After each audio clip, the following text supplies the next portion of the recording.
Isang mapagpalang umaga sa ating lahat, mga kapatid ko kay Kristo, mula sa The Solid Rock Morning Devotion. Isang kagalakan na muli tayo ay makapagbulay-bulay sa salita ng Panginoong Hesus sa umagang ito. 10 minutong pagbubulay-bulay ng mga salita ng Panginoon upang papurihan at sambahin ang ating Panginoong Hesukristo. Ang ating pong pagbubulay-bulayan sa magandang umaga ng Huwebes ay natatagpuan sa Efeso Kapitulo 6, talatang 4. Ito ang sinasabi, mga magulang, huwag ninyong ibuyo sa paghihimagsi laban sa inyo ang inyong mga anak.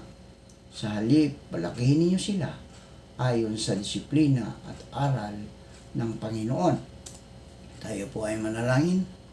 Ama naming Diyos na makapangyarihan sa lahat, kami po ay lumalapit sa inyo at nagpapakumbaba sa iyong harapan at humihingi ng kapatawaran sa aming mga nagawang kasalanan. Patawarin niyo po kami, O Diyos, at bigyan niyo po kami ng karunungan upang kami ay makasunod sa iyong kalooban. At gabayan niyo po kami sa lahat ng aming mga ginagawa. Dapat kang sambahin at papurihan dahil sa ginawa ninyo sa amin sa pagliligtas mo doon sa krus ng Kalbaryo dahil sa aming mga kasalanan. Aming itataas sa iyo ang aming mga kapatid sa pananampalataya na nangangailangan ng kagalingan dahil sa mga karamdaman. Naway abutin mo sila at ibalik mo ang kanilang mga lakas na nawala dahil sa karamdaman at ito'y pagalingin mo. Aming nilalapit sa inyo ang aming mga kapatid na naghahanap buhay sa lansangan na sila ingatan mo at proteksyonan mo sa mga masasama. Amin din itinataas sa inyo ang aming mga kapatid na mangingisda na sila'y ingatan mo sa laot ng karagatan tulad ng pag-iingat mo sa iyong mga apostol na naroon sa laot ng malakas na hangin o bagyo ay kanilang naranasan at ito'y iyong pinahinto. Amin din itinataas ang aming mga kapatid na mga magsasaka na sila'y ingatan mo sa laot na sa kanilang pagsaka upang ang bawat tao ay magkaroon ng pagkain sa kanilang mga hapag-kainan. Amin ding inilalapit sa inyo, Panginoon, ang aming mga kapatid na naghahanap ng trabaho, lokal man o abroad, naway makasumpong sila ng magandang trabaho sa tulong ng iyong banal na Espiritu upang sila ay magkaroon ng hanap buhay. Salamat, Panginoon, sa mga kasagutan sa aming mga panalangin sa pangalan ni Jesus na aming Diyos at tagapagligtas. Amen. Isa sa pinakamahirap na hamon sa mga magulang ay ang wastong pagdidisiplina sa mga anak.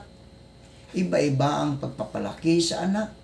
Bawat anak ay iba at kakaiba. Ang pupwede sa isa ay maaaring hindi pupwede sa isa pa.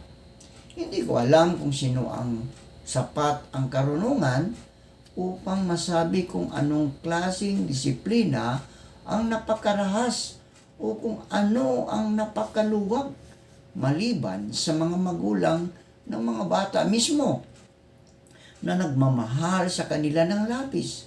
Nasa mapanalanginin pangunawa ito ng mga magulang.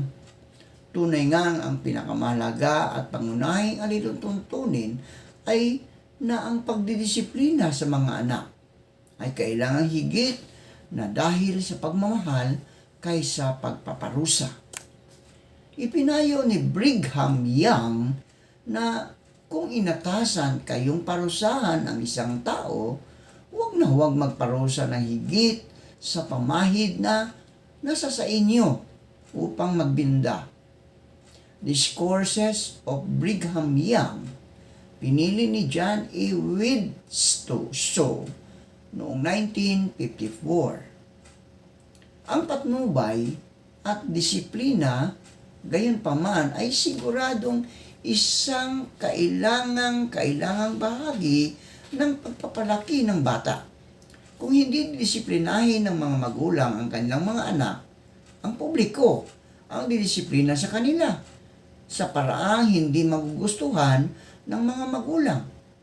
Kung walang disiplina, hindi igagalang ng mga bata ang mga patakaran ng tahanan, unang lipunan. ang pangunahing layunin ng pagdidisiplina ay ituro ang pagkamasunurin. Sinabi ni Pangulong David o Mackay, ang mga magulang ay nagkukulang sa pagtuturo ng pagkamasunurin sa kanilang mga anak. Kung sa kanilang mga tahanan ay hindi makakaroon ng pagsunod, ipag-uutos ito ng lipunan at makakamit ito.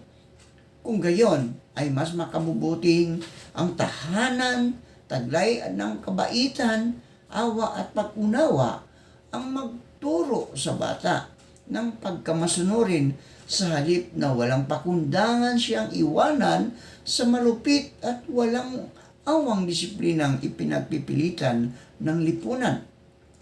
Kung hindi pa isinasakatuparan ng tahanan ang obligasyon ito, the responsibility of parents to their children. Manalangin tayo.